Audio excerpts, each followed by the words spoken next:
오늘도 역시 어린이들에게 몇 가지 질문을 하면서 설교를 시작하겠습니다. 하나님께서 광야에서 모세에게 설계도를 주시고 만들도록 하신 것이 무엇인지 아시겠습니까?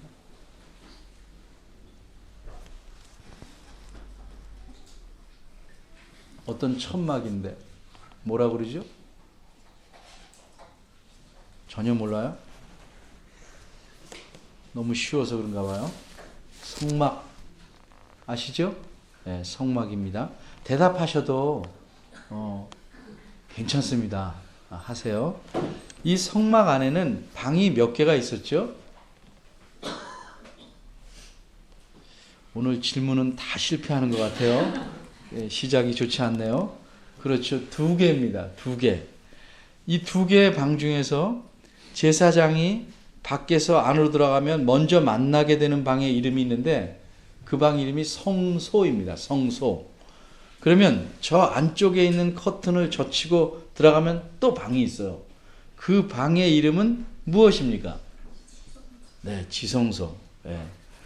쉬운 거는 말하지 않고 어려운 것부터 말하기 시작했어요. 지성소입니다. 이 지성소는 하나님께서 계시는 곳을 상징하는 그런 방입니다. 그런데 이 방에는 아무나 함부로 들어갈 수가 없습니다. 대제사장만 1년에 딱 한 번만 들어가게 됩니다. 그런데 이 방에는 하나님께서 왕으로서 앉아 계시다 하는 걸 상징하기 위해서 그 양옆에서 천사가 이렇게 날개를 올리고 서로 얼굴을 마주보고 서 있습니다. 그런데 하나님은 형상이 없으시죠. 그래서 의자를 만들어 놓지는 않았습니다. 다만 하나님께서 발을 이렇게 얹어 놓을 수 있는 발등상만 만들어 놓았습니다. 이제 마지막 질문입니다. 이렇게 발등상으로 만들어 놓은 그 물건의 이름은 무엇입니까?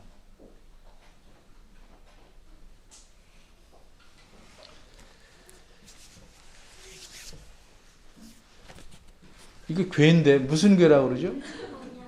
예, 언약궤입니다. 언약궤. 그 크기는 바로 저기 있는 책상. 요 책상 2개 말고 하나. 요 책상만 합니다. 길이가 1.2m. 그다음에 폭과 높이가 75cm 정도입니다. 그런데 이 언약궤가 지성소 안에서 없어졌어요. 잠시 동안이 아니라 적어도 70년 이상 없어졌습니다. 그동안 언약궤는 이곳 저곳 옮겨 다니다가 마침내 한 곳에 오랫동안 머물러 있게 되었습니다. 그런데 그러던 언약궤가 오늘 본문에서 다시 옮겨지게 됩니다. 6절입니다. 저희가 나곤의 타작마당에 이르렀습니다. 여기서 저희란 누구인가? 언약궤를 옮겨가는 사람들입니다. 이제 다윗은 왕이 되었습니다.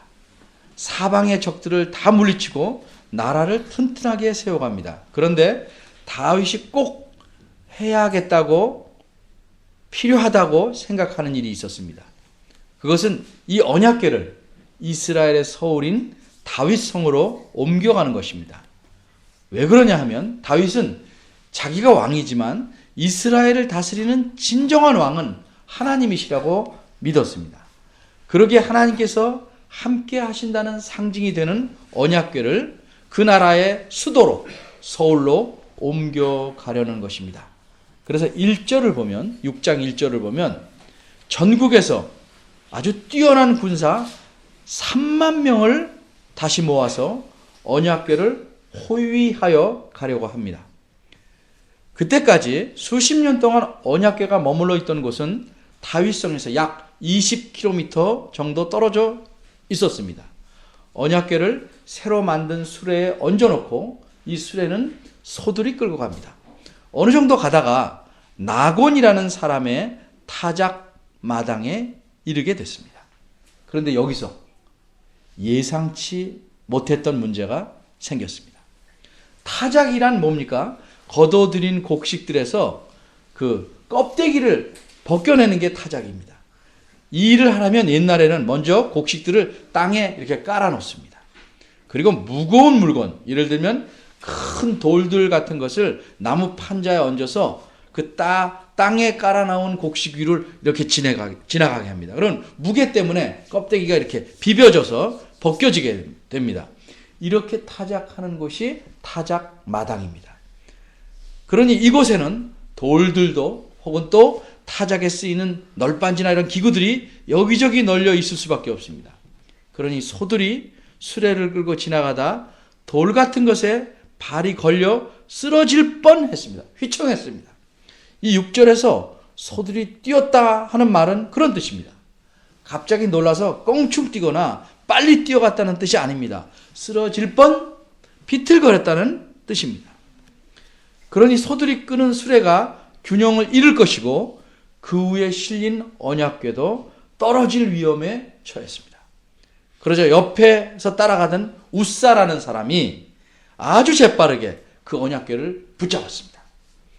그 언약궤가 떨어지지 않고 안전하게 되었습니다. 그런데 잠시 후에 그 언약궤를 재빨리 붙잡아서 떨어지지 않게 한 사람이 갑자기 죽었습니다.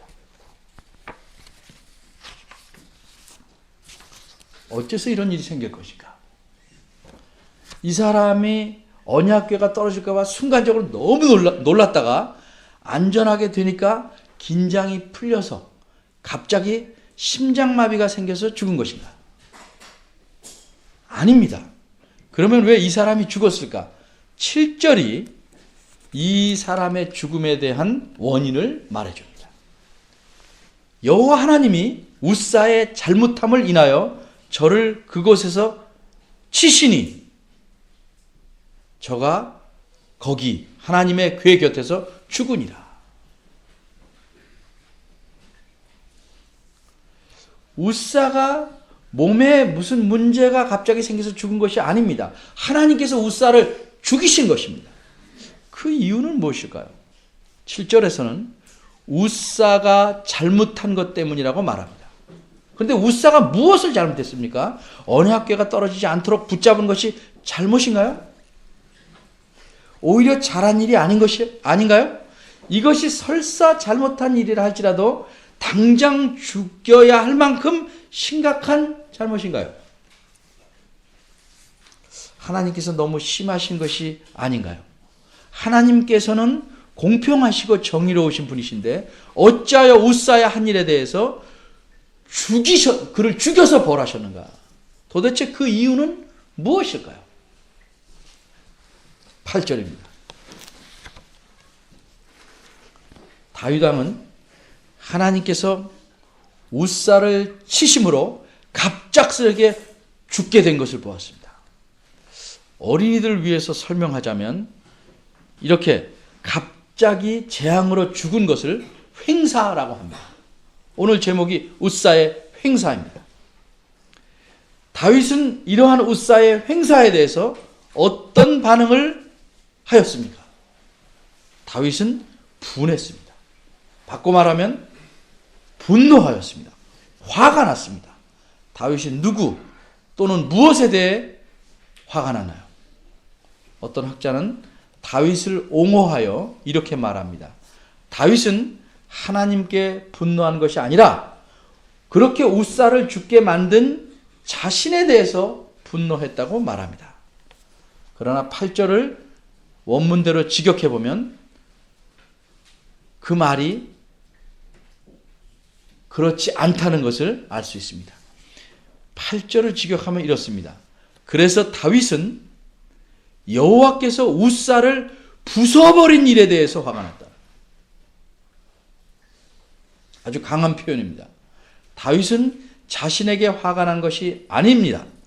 또 우사가 죽을 만큼 심각한 잘못을 하였다고 생각해서 우사의 그 미련함에 대해서 화가 난 것도 아닙니다. 다윗은 여호와께서 우사를 마치 돌을 깨어버리듯이 부숴버린 일, 즉 우사를 횡사시킨 일에 대해서 화가 난 것입니다. 바꿔 말하면 한마디로 다윗은 여호와 하나님께 화가 난 것입니다. 다윗은 여호와 하나님께서 그렇게 우사를 죽이신 일에 대해 이해할 수가 없었습니다. 우사는 분명히 그냥 놔두면 떨어져 버릴 수밖에 없는 언약궤를 붙잡았습니다. 선한 마음으로, 좋은 동기로 그렇게 한 것입니다. 게다가 언약궤를 옮겨가려는 다윗 자신도 지금 좋은 동기로, 선한 마음으로 그렇게 하고 있는 것입니다. 하나님은 사람의 중심을 보시기에 이 선한 마음을 분명히 보시고 아실 터인데 우사를 그렇게 횡삭해 하셨습니다. 그래서 화가 났습니다. 이렇게 화가 난 다윗이 보인 반응은 두 가지입니다. 하나는 우사가 죽은 장소에 이름을 붙였습니다. 하나님께 어떻게 할 수는 없습니다. 그 장소에 이름을 붙였습니다. 베레스라는 말은 히브리 말로 부숴버림이라는 뜻입니다. 부숴버림. 하나님께서 우사를 부숴버렸다는 의미로 베레스 우사라고 그곳 이름을 지었습니다. 그리고 또 다른 반응은 9절과 10절에 나와 있습니다. 우사가 언약궤를 붙잡은 일로 하나님께서 그를 죽이신 것을 보고 다윗은 하나님이 몹시 두려워졌습니다. 그래서 언약궤를 가져가는 일을 포기합니다. 그리고 그곳에서 아마도 멀지 않은 곳에 있는 어떤 사람의 집에다가 갖다 둡니다. 자, 이제 우리가 생각해 볼 것은 하나님께서 우사를 죽이신 까닭은 무엇인가 하는 점입니다. 설사 언약궤를 붙잡은 것이 잘못이라고 할지라도 선한 마음으로 좋은 동기로 그렇게 해야 하는데 어째서 그것이 죽어야 할 이유가 되는가? 우리 사람의 입장에서 보면 참으로 이해하기 힘든 일입니다. 다윗은 후에 충분히 이해하지만 당장 현장에서는 이해하기 힘들어서 하나님에 대해서 화가 났던 것입니다. 우리가 하나님의 하시는 일에 대해서 바르게 이해하지 못하는 까닭은 사람은 늘 사람 중심으로 생각하고 표현하고 판단하기 때문입니다. 바꿔 말하면 인간은 철저히 인간 중심적으로 모든 일들을 보고 판단한다는 사실입니다. 예를 들어 보겠습니다. 어린이들에게 다시 묻습니다. 지금 제가 말씀드리는 것 중에 어떤 것이 맞는지 생각해 보십시오. 지구가 태양의 둘레를 도는 것입니까? 아니면 태양이 지구의 둘레를 도는 것입니까? 어떤 거죠? 지구가 태양의 둘레를 도는 것입니다. 그렇다면 왜 해가 동쪽에서 떠서 서쪽으로 진다고 말합니까? 지구가 움직이는 건데 태양은 가만히 있는 건데.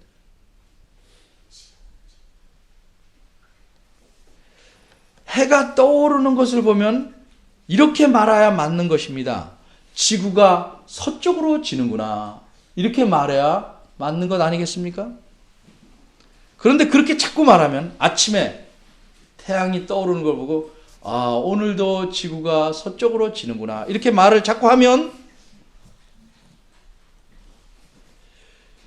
사람들은 그 사람을 보고 이제 고개를 짚기 시작합니다. 맛이 좀 가는구나. 과학적인 사실로는 해가 뜨는 것이 아니고 지구가 지는 것인데 그렇게 말하지 않고 우리는 다 해가 뜬다, 해가 진다라고 합니다. 왜 그러는가? 사람은 철저하게 사람 중심으로 또 사람이 사는 이 땅 중심으로 말하고 생각하기 때문입니다. 그러기에 하나님에 대해서도 항상 사람의 생각에 맞춰서 생각합니다. 그러기에 오늘 사건도 사람인 우리의 눈에는 너무하다, 가혹하다라고 보일 수밖에 없는 것입니다. 그러나 하나님께서는 언제나 사람이 어찌 보든지 자신이 말씀하신 진리에 따라 행하십니다. 그래서 하나님께서 행하시는 일에 대해 함부로 나쁘게 말하거나 화내는 것은 옳지 못한 일입니다. 일찍이 하나님께서는 언약궤를 옮기는 일에 대해서 이렇게 말씀하셨습니다. 간추리면 세 가지입니다. 첫째는 언약궤는 레위인들이 옮겨야 되는 겁니다. 특별히 레위인들 중에서도 고핫은 사람 이름입니다. 고핫의 자손들만 옮길 수 있었습니다. 둘째는 옮길 때는 반드시 메어서 옮겨야 합니다. 그래서 언약궤에는 그거를 들어 맬 수 있는 채가 있었습니다. 셋째는 레위인일지라도 언약궤는 물론이고 성막에 있던 물건을 만지면 죽습니다. 이런 사실을 묻고 말하고 있는 것이 민수기 4장 15절입니다. 그런데 이번에 언약궤를 옮길 때는 어떠했습니까? 언약궤를 매서 옮기지 않았습니다. 새 수레를 사용했고 소가 끌게 하였습니다. 게다가 레위인이 아닌 자가 감히 언약궤를 붙잡았습니다. 그러니 현장에서 죽을 수밖에 없는 것입니다. 그러면 여러분이 이렇게 묻겠지요? 그럼 그 경우에 안 잡으면 언약궤가 떨어질 터인데 그래도 놔둬야 합니까? 그렇습니다. 하나님 말씀에 순종하는 것이 언약궤 자체보다 더 중요하기 때문입니다. 언약궤는 하나님을 상징하는 거룩한 물건입니다. 그러나 그것은 물건입니다. 그것은 하나님 자신의 말씀보다 결코 중요하지 않습니다. 그러기에 어떤 경우에는 하나님 자신도 그 언약궤를 포기하셨습니다. 언약궤와 하나님에 대해서 좀 더 생각해 보겠습니다. 제가 앞에서 말씀드리기를 언약궤가 70여 년 동안 원래 있어야 할 자리인 지성소에 없었다고 했습니다. 어떻게 그런 일이 벌어졌습니까? 사무엘 4장에서 6장의 내용에 나와 있는데 제가 간추려서 말씀드립니다. 지금 이때 우사가 죽은 이때로부터 약 70년 전 제사장들이 지성소에서 언약궤를 메고 나왔습니다. 이것을 싸움터로 가지고 왔습니다. 하나님의 허락도 없이 자기들 마음대로 싸움터로 가지고 왔습니다. 언약궤는 하나님께서 함께 하신다는 표시이며 상징이므로 이것을 싸움터로 가지고 오면 하나님께서 적군을 쉽게 이기게 해주실 것이라고 생각했기 때문입니다. 사실 그 전 옛날에는 이스라엘 백성이 가나안 땅에 들어올 쯤에 전쟁을 많이 치루었는데 그때마다 언약궤가 있어서 승리했습니다. 그러기에 이번에도 언약궤를 싸움터로 가지고 오기만 하면 적군과의 싸움에서 이기리라 믿었습니다.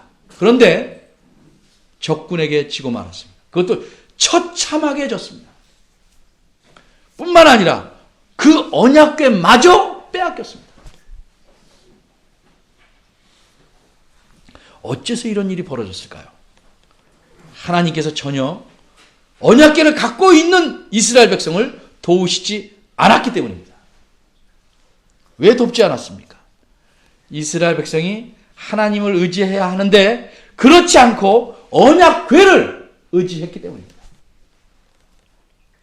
결국 그들은 언약궤를 우상처럼 여긴 것입니다.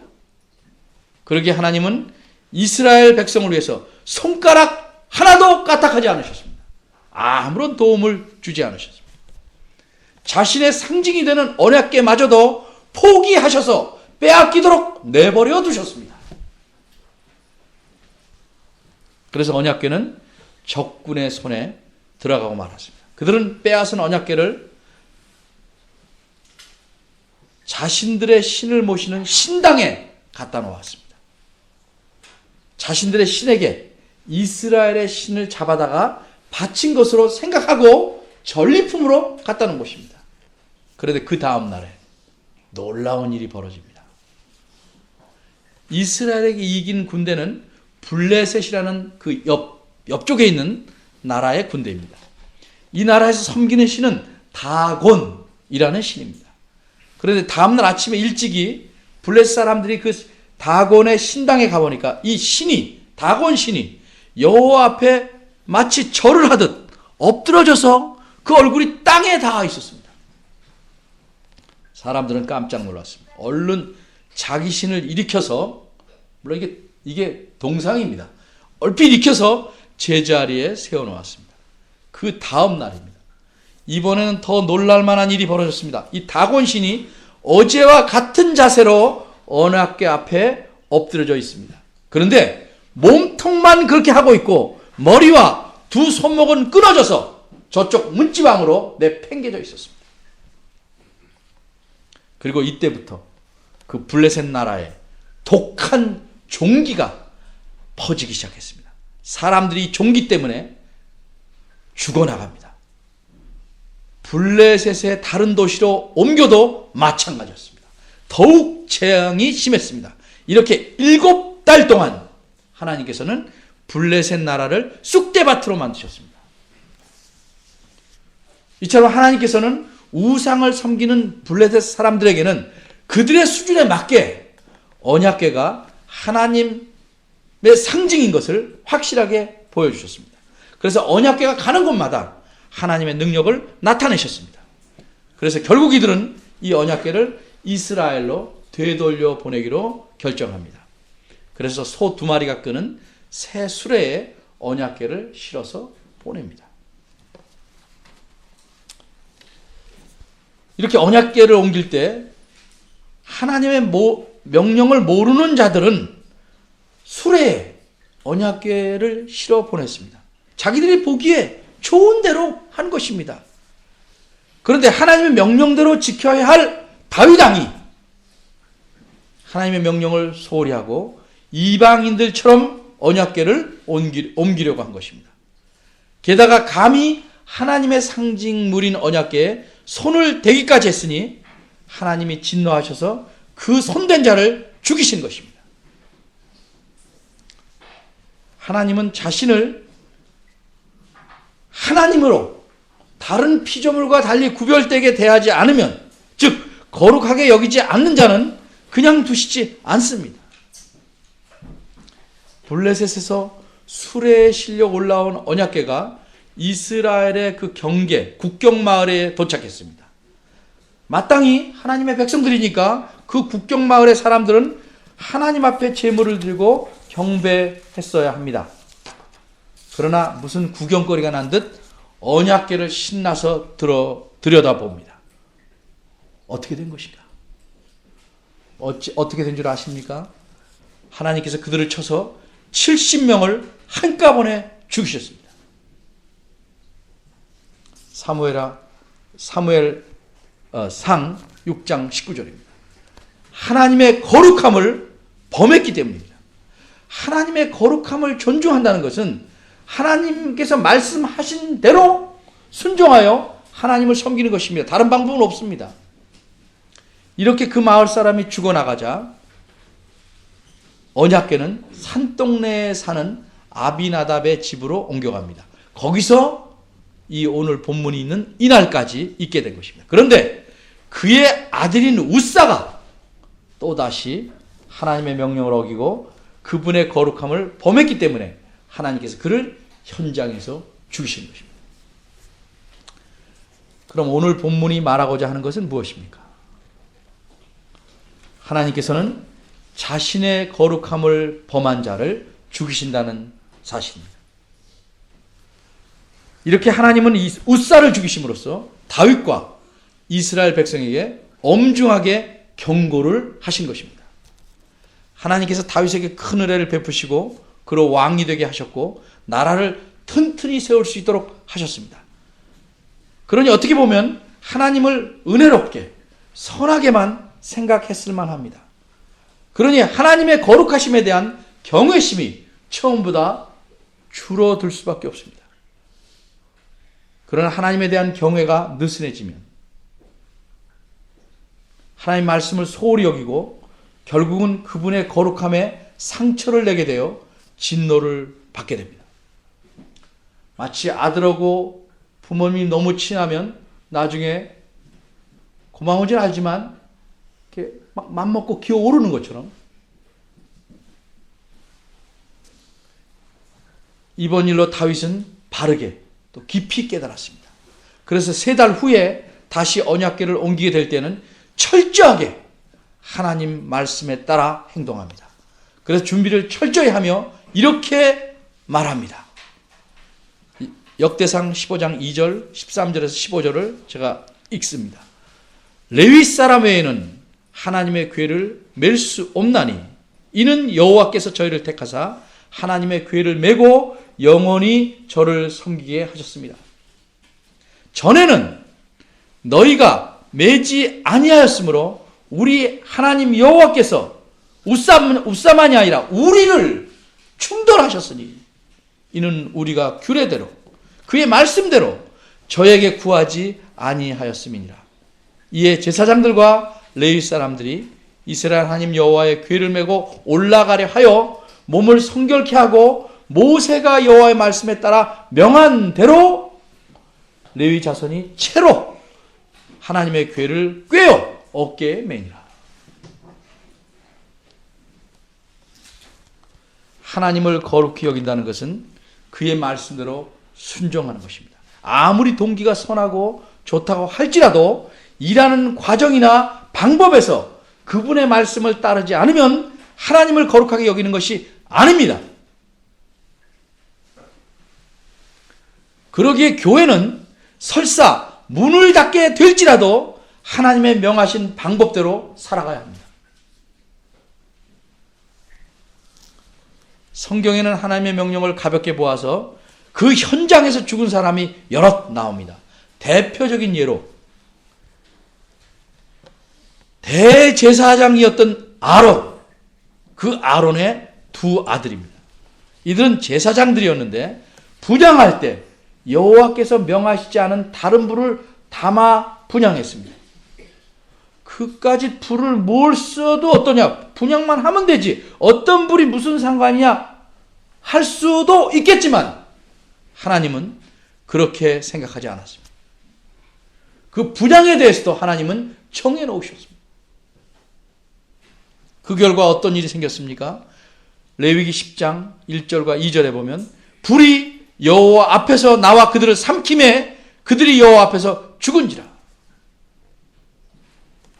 그리고 한꺼번에 아들 둘을 잃어버린 아론에게 하나님은 모세를 통해서 이렇게 말씀하셨습니다. 나는 나를 가까이 하는 자 중에서 내가 거룩하다 함을 얻겠고 온 백성 앞에 내가 영광을 얻으리라.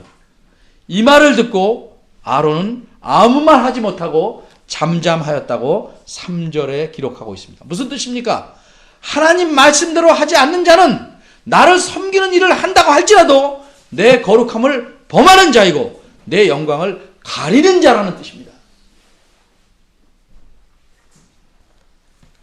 여러분, 우리가 잘 아는 대로 그리스도께서 가르쳐 주신 이 주기도문의 첫 번 간구가 무엇입니까? 이름이 거룩히 여김을 받으시오며. 무슨 뜻입니까? 하나님을 거룩히 여기며 또 그렇게 우리뿐만 아니라 다른 사람에게도 그렇게 여김을 받도록 간구하라는 말씀입니다. 어떻게 그게 가능합니까? 우리가 그분의 말씀에 순종함으로써 그렇게 하는 것입니다. 교회 공동체가 주일에 약속된 시간에 함께 모여서 거룩하신 하나님을 예배하는 일은 신자의 삶에서 가장 중요한 일입니다. 어떤 일에도 이 우선을 양보할 수가 없습니다. 예배는 우리의 모든 삶에서 우리 자신을 구별하여 하나님께 드리는 거룩한 의식입니다. 그런데 교회를 오래 다니다 보면 예배 자체가 일상화되어서 제 시간에 와서 앉아 있으면 다 예배를 하는 것처럼 생각하기 쉽습니다. 그렇게 아무 생각 없이 자기 편한 대로 예배하는 것은 하나님의 거룩함을 범하는 일이 될 수도 있습니다. 오늘날에는 하나님께서 직접 손을 대서 치시는 일이 거의 없는 듯이 보이지만 분명한 사실은 하나님의 거룩함을 범하면 하나님의 진노를 불러일으킨다는 사실입니다. 그냥 놔두지는 않으십니다. 거룩하신 하나님을 올바로 예배하려면 어떤 준비, 어떤 태도, 어떤 마음가짐을 가져야 하는지는 제가 조목조목 지적하지 않아도 여러분 스스로가 잘 알 것입니다. 바르게 반듯하게 거룩하신 하나님을 섬겨 보시기를 바랍니다. 기도하겠습니다.